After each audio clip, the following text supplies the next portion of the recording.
Time हम लोगों ने बात करी थी केमिकल प्रॉपर्टीज ऑफ एल्कीन्स के बारे में, जिसमें हमने Markovnikov law, anti Markovnikov law के बारे में बात करी। आज हम उसी को आगे बढ़ाते हुए कुछ अदर प्रॉपर्टीज ऑफ एल्कीन्स के बारे में डिस्कस करेंगे। मेनली उनमें क्या होगा, सबसे पहली जो हमारे पास प्रॉपर्टी है वो है रिएक्शन विद वाटर। तो वाटर के साथ जब हम क्या कराते हैं, एल्कीन्स की रिएक्शन कराते हैं, तो वाटर के साथ रिएक्शन कराने पर ये मार्कोनिकॉफ के लॉ को फॉलो करेगा। जैसे वाटर को हम H2O कहते हैं और H2O को हम H पॉजिटिव और OH नेगेटिव की फॉर्म में क्या कर सकते हैं, लिख सकते हैं। तो मार्कोनिकॉफ का लॉ क्या कहता है, in the addition reaction of the unsaturated hydrocarbon the negative part of the additive reagent combine with that carbon atom which have the less number of the hydrogen atom. तो यहाँ पर भी वही चीज है। यहाँ पर अगर आप देखते हैं, मेरे पास सपोज दैट ये एक एल्कीन है CH3CH डबल बॉन्ड CH2, मैंने इसकी रिएक्शन वाटर के साथ कराई HOH के साथ। तो वाटर के साथ जब हम इसकी रिएक्शन कराते हैं एसिडिक मीडियम में, इतना आप लोगों ने याद रखना है कि यहाँ पे एसिड की प्रेजेंस जरूरी है। तो एसिडिक मीडियम में जब हम वाटर के साथ रिएक्शन कराते हैं तो उस कंडीशन पर CH3CH डबल बॉन्ड CH2 क्या करता है, मार्कोनिकॉफ के लॉ को फॉलो करेगा। तो जो नेगेटिव पार्ट है इसके उस कार्बन से जुड़ेगा जिस पर कम हाइड्रोजन है, तो मतलब इससे जुड़ेगा। तो हमारे पास क्या हो जाएगा, इस तरीके का प्रोडक्ट बनेगा ना, जैसे CH3 यहाँ पे CH इधर CH2, तो यहाँ पर पॉजिटिव उस पे जुड़ जाएगा जिस पे ज्यादा हाइड्रोजन है, तो ये हो जाएगा CH2 के प्लेस पे CH3, और जो CH है इस पर क्या जुड़ जाएगा, यहाँ से OH नेगेटिव आयन जुड़ जाता है। तो इस रिएक्शन को अगर आप ध्यान से देखें तो यहाँ पर क्या बन गया है हमारे पास, ये बन गया है एल्कोहल्स। तो इसका मतलब हमको ये पता चल गया है कि जब हम एल्कीन्स की रिएक्शन वाटर के साथ एसिडिक मीडियम में कराएंगे तो वो एल्कोहल्स में क्या हो जाते हैं, कन्वर्ट हो जाते हैं। नेक्स्ट थिंग, रिएक्शन विद, या हम ये कह सकते हैं रिएक्शन विद ना कह करके हम ऑक्सीडेशन ऑफ एल्कीन्स कहते हैं, ऑक्सीडेशन ऑफ एल्कीन्स। अब एल्कीन्स का जो ऑक्सीडेशन है वो दो तरीके से होता है। पहला है by Baeyer's reagent, Baeyer's reagent. ये बायर्स रिएजेंट क्या है आखिरकार, बायर्स रिएजेंट का जो मतलब है वो होता है cold and dilute. Buyers reagent की जगह पे हम लिख देते हैं यहाँ पे cold and dilute aqueous solution of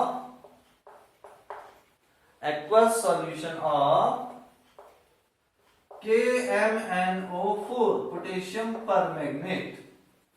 तो cold and aqueous solution of potassium permanganate के साथ जब एल्कीन्स का ऑक्सीडेशन कराया जाता है तो एल्कीन्स क्या करता है, देखिए जैसे सपोज दैट हमारे पास CH2 डबल बॉन्ड CH2 है, ये कोल्ड और एक्वस सॉल्यूशन है। तो एक्वस है तो वाटर इसमें यूटिलाइज हो जाता है, इसको मैं HOH लिख देता हूं, और ऑक्सीडेशन हो रहा है तो निश्चित हाइड्रोजन भी इस पे यूज होगी। यहां पे आप लिखेंगे डाइल्यूट KMnO4, तो डाइल्यूट KMnO4 हमने यहां पे लिख दिया, तो ये बायर्स रिएजेंट है। तो इसके साथ जब हम रिएक्शन कराएंगे तो उस कंडीशन पर क्या होगा, ये दोनों जो CH2 डबल बॉन्ड CH2 है ये सिंगल बॉन्ड में कन्वर्ट हो जाएगा। दूसरी बात, एक कार्बन को मिल जाएगा OH और दूसरे कार्बन पर ये ऑक्सीजन और हाइड्रोजन जोड़ करके इसमें भी क्या बन जाएगा हमारे पास OH। तो ये हमारे पास इस तरीके से कंपाउंड बन गए। यहाँ पे डाइऑल बने और इसको हम क्या कहते हैं, इथाइलिन ग्लाइकॉल कहते हैं। इसका नाम याद रखेंगे, ये बहुत इंपॉर्टेंट कंपाउंड है। इथाइलिन ग्लाइकॉल के नाम से क्या करते हैं हम इसको जानते हैं। इसी तरीके से जब हम एक और एल्कीन लेते हैं, यहाँ पे एग्जांपल के लिए मैंने एल्कीन ले ली CH3 single bond CH double bond CH2। मैंने अब इसकी रिएक्शन बायर्स रिएजेंट के साथ कराई, तो बायर्स रिएजेंट है हमारे पास इस तरीके से डाइल्यूट KMnO4, यहाँ पे हमारे पास आ गया डाइल्यूट KMnO4। तो इसके साथ जब हम इसकी रिएक्शन कराएंगे तो same thing, double bond single bond में convert, CH3 CH single bond CH2, ये OH एक इधर जुड़ जाएगा और एक क्या हो जाएगा हमारे पास इस तरीके से यहां जुड़ जाता है कहता है। तो ये हमारे पास क्या करता है, एल्कोहल्स ऑक्सीडाइज होकर के क्या करते हैं, डाइहाइड्रोक्सी प्रोडक्ट बनाते हैं। एल्कीन्स ऑक्सीडाइज होकर के डाइहाइड्रोक्सी प्रोडक्ट बनाते हैं किसके थ्रू, बायर्स रिएजेंट के थ्रू। अगर सपोज दैट यहाँ पे बायर्स रिएजेंट नहीं है, KMnO4 डाइल्यूट और एक्वस नहीं होकर के KMnO4 कैसा है, एसिडिक है। तो अगर हम क्या देखते हैं यहाँ पे ऑक्सीडेशन बाय, एक फर्स्ट मेथड हमने लिखी यहाँ पे बाय द बायर्स रिएजेंट, दूसरा है bye acidic KMnO4, acidic KMnO4। तो एसिडिक KMnO4 के थ्रू जब हम इसको ऑक्सीडाइज कराते हैं तो उस कंडीशन पर जो एल्कीन्स होती हैं वो या तो यहां पे ऐसे लिख देते हैं, देखिए समझने के लिए, एल्कीन्स मैंने यहाँ पे KMnO4 लिखा, साथ में यहाँ पे लिख दिया H पॉजिटिव आयन। इसका मतलब एसिडिक मीडियम में KMnO4 के साथ एल्कीन्स की रिएक्शन हो रही है, तो उस कंडीशन पे या तो वो एल्डिहाइड बनाएगा, या वो कीटोन बनाएगा, या वो कार्बोक्सिलिक एसिड बनाएगा। ये डिपेंड करता है एक्सपेरिमेंटल कंडीशंस पर, ठीक है, और नेचर ऑफ एल्कीन्स पर। जैसे एग्जांपल हम यहाँ पे लेते हैं, जैसे मेरे पास suppose that CH3 double bond CH2 यहां पर है। अब मैंने इसको क्या कराना है, ऑक्सीडाइज कराना है किसके थ्रू, KMnO4 के थ्रू।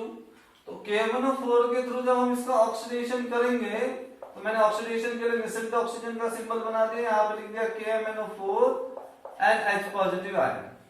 तो क्या होता है यहाँ पर, ये वाला बॉन्ड जो होगा वो डिसोशिएट हो जाएगा। जब ये डिसोशिएट होगा तो हमारे पास क्या बनेगा, CH3 ये डबल बॉन्ड इसी तरीके से रहेगा और इसमें जुड़ जाएगा एक O। अब इन कार्बन और हाइड्रोजन का क्या हुआ, तो ये कार्बन CO2 और H2O में क्या हो जाता है, डिसोशिएट हो जाता है।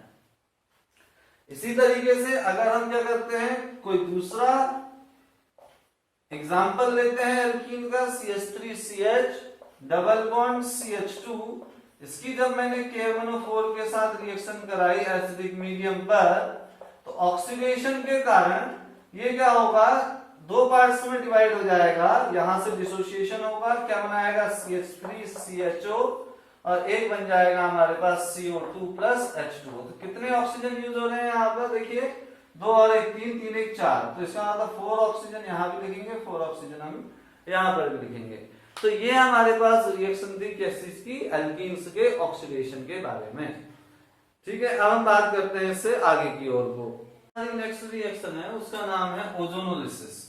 तो अब हम बात करते हैं किस चीज के बारे में, ओजोनोलिसिस के बारे में बात करते हैं। तो ओजोनोलिसिस से हम क्या समझते हैं, ये एक ऐसी रिएक्शन है जिसमें एल्कीन्स क्या करेंगे, एल्कीन्स ओजोन के साथ रिएक्शन करके क्या करते हैं, पहले ओजोनॉइड बनाते हैं, ओजोनॉइड बनाएंगे, एंड ओजोनॉइड के बाद फर्दर Zn और H2O के साथ रिएक्शन करके, Zn की प्रेजेंस में वाटर के साथ रिएक्शन करके करस्पॉन्डिंग एल्डिहाइड्स या कीटोन्स को प्रिपेयर करते हैं, ठीक है। तो समझते हैं इस रिएक्शन को। जैसे हमारे पास क्या है, CH2 डबल बॉन्ड CH2, मैंने इसका ओजोनोलिसिस कराया, तो ओजोनोलिसिस कराने पर सबसे पहले ये बॉन्ड क्या हो जाएगा, डिसोशिएट हो जाते हैं दोनों बॉन्ड। तो यहाँ पे CH2 एक O इधर से ऐसे जुड़ गया, एक O इस तरीके से, तो ये टेम्पल लाइक स्ट्रक्चर यहाँ पे जनरेट करता है। तो उस कंडीशन पर क्या होगा, जब ये Zn की प्रेजेंस में H2O के साथ रिएक्शन करेगा, तो ये जो टेम्पल का O है टॉप वाला, ये क्या हो जाएगा, यहाँ से ब्रेक हो जाता है। तो ये H2O O के साथ रिएक्शन करके बना देता है H2O2। H2O O के साथ रिएक्शन करके यहाँ पर क्या बनाता है, H2O2 बना देता है, और हमारे पास क्या बच जाता है यहाँ पे CH2O, और इधर भी क्या बच जाता है CH2O।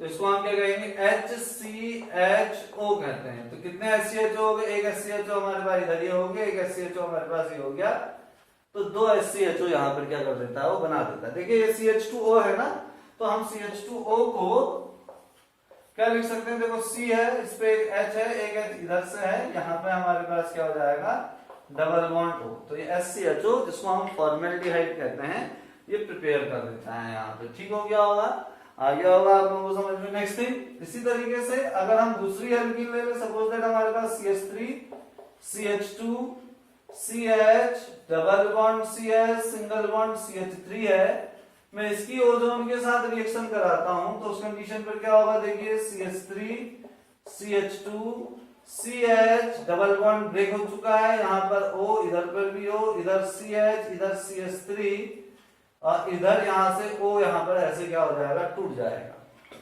जब ये टूटेगा तो Zn की प्रेजेंस में H2O के साथ रिएक्शन करेगा और बनाएगा H2O2 और हमारे पास क्या रह गया, देखिए इधर से CH3 CH2 CHO CH3 CH2 CHO और इधर रह गया CH3 CHO। तो हमारे पास दो एल्डिहाइड्स का क्या मिल गया है, यहाँ पर मिक्सचर मिल चुका है CH3 CHO। एक है प्रोपेनल और एक हमारे पास क्या है, इथेनॉल बनकर के आ गया है।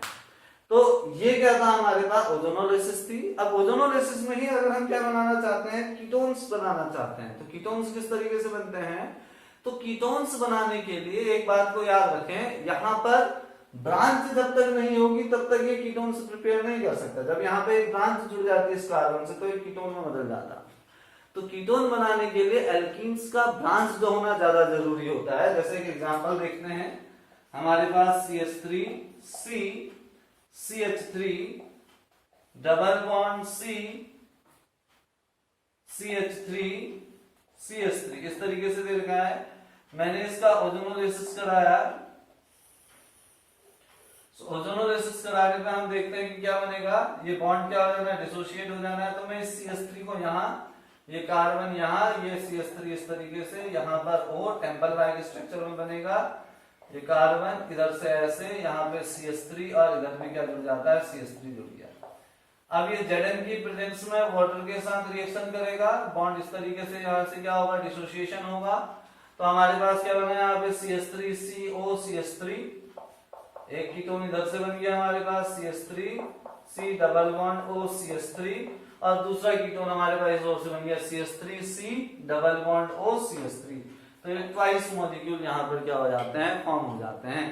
तो ये हमारे पास बात थी किस चीज के बारे में, ओजोनोलिसिस ऑफ एल्कीन्स के बारे में। अब हम बात करेंगे किस चीज के बारे में, के बारे में। तो पॉलीमराइजेशन क्या होता है, देखिए तो अब हमारा जो नेक्स्ट टॉपिक है वो है पॉलीमराइजेशन। पॉलीमराइजेशन का मतलब क्या है, जब छोटे छोटे मॉलिक्यूल्स आपस में जुड़ करके एक जाइंट मॉलिक्यूल बनाते हैं। जैसे मैंने कहा कि ये AB है, ये दूसरा AB है, ये तीसरा AB है, ये चौथा AB है। तो ये केमिकली यहाँ पर क्या होते हैं, बहुत सारे AB थे, इन्होंने आपस में पॉलीमराइजेशन किया। सपोज दैट इनके बीच में यहाँ पर कैसा बॉन्ड है, डबल बॉन्ड है, तो पॉलीमराइजेशन इनके बीच में होगा। अब पॉलीमराइजेशन के बाद क्या होगा, ये सब के सब एक दूसरे से इस तरीके से क्या हो जाएंगे, जुड़ जाएंगे। तो ये जो कंपाउंड होते हैं, जो हमारे पास फाइनल प्रोडक्ट यहाँ पे दिखाई दिया है, इन कंपाउंड्स को हम क्या कहते हैं, पॉलीमर कहते हैं। और ये चेन कंटिन्यूअसली चलते रहते हैं, यहाँ भी ये कंटिन्यूअसली क्या होते जा रहे होंगे, जुड़ते जा रहे होंगे, ठीक है। तो कंटिन्यूअसली चलते रहती है, एक जाइंट मॉलिक्यूल बनता है। तो ये जो कंपाउंड बना है इसको पॉलीमर कहते हैं, जिनके थ्रू ये बना, जिन छोटे छोटे मॉलिक्यूल्स के थ्रू, इनको हम मोनोमर्स कहते हैं। इसको हम क्या कहते हैं, यहाँ पे मोनोमर्स के नाम से जानते हैं। पॉलीमराइजेशन में बनने वाला जो पॉलीइन है या पॉलीएल्कीन जो है, उसका सबसे अच्छा एग्जांपल होता है पॉलीथीन।